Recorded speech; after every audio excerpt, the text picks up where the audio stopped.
நபி பெருமானார் ஸல்லல்லாஹு அலைஹி வஸல்லத்தின் அந்த வாழ்க்கை வழிகாட்டுதல் என்பது, அதிலே நாம் கவனம் செலுத்த ஆரம்பித்தால் நம்ம லைஃப் அழகாயிடும், ரொம்ப பிரகாசமாக இருக்கும்.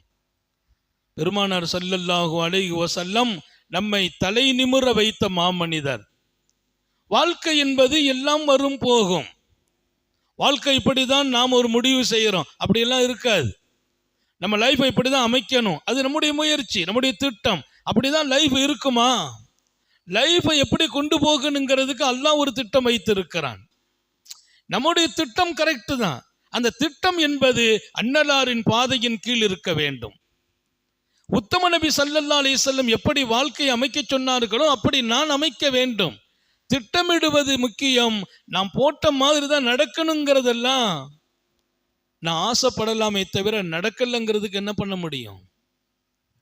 பெருமானார் ஸல்லல்லாஹு அலைஹி வஸல்லம் அழகான வாழ்க்கையை நமக்கு தருகிறார்கள். உன்னுடைய வாழ்க்கை என்பதை நீ திட்டமிடு, அல்லாஹ்வும் திட்டமிடுகிறான். நீ திட்டமிட்டு நடத்து. நீ திட்டமிட்டு நடத்தும் போது நடக்கல, அப்ப என்ன பண்ணணும்? அதான் முக்கியம்.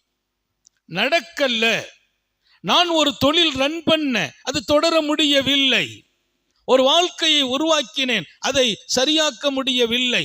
நீ முயற்சி எடுத்து கொண்டு வந்த திட்டம், அந்த திட்டமிட்ட வாழ்க்கை நடக்கலைன்னா என்ன பண்றது? அதுதான் ரசூல் வழிகாட்டுகிற அருமையான வாழ்க்கை. பெருமானார் ஸல்லல்லாஹு அலைஹி வஸல்லம் அல்லாஹ் குர்ஆனில வழிகாட்டினான். லிகைலா தாஸவ் அலா மா ஃபாதக்கும் வலா தஃபரஹு பிமா ஆதாக்கும். ரெண்டு விஷயத்தை எடுக்காதீங்க, ரொம்ப கவனம். வாழ்க்கையில சிலது எதிர்பார்த்து கிடைக்கல, சிலது எதிர்பார்த்து கிடைக்கல. அல்லாஹ் சொல்றான், நீங்க எதிர்பார்த்தது கிடைக்கல, நீங்க ஆசைப்பட்டது நடக்கல. என்ன பண்ணணும்? மனைவி கொண்ட குழந்தை உண்டா இருக்கிறாங்க, அழகான ஆம்பளை பிள்ளை பிறக்கணும்னு ஆசை. நம்ம வீட்டில் ஆசை, அதை விட கூடுதலாக அங்கே மாப்பிள்ளை வீட்டில் ஆசை. நம்ம பொண்ணு வீட்டுக்காரங்க வைங்கல, நம்ம பொம்பளை பிள்ளை பிறக்கக்கூடாது, ஆம்பளை பிள்ளைக்குன்னு நினைக்கிறோம். இதை விட கூடுதல் ஆசை மாப்பிள்ளை வீட்டில் இருக்குது.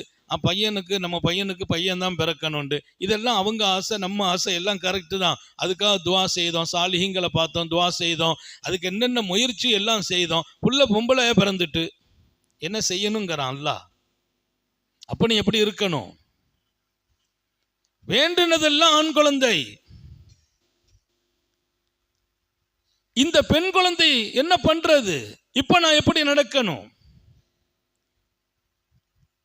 ஆம்பளை பிள்ளைங்களை கேட்கறது நம்ம மட்டும் இல்லை, சாலிஹீங்களும் கேட்டாங்க, பெரிய ஆட்களும் கேட்டாங்க.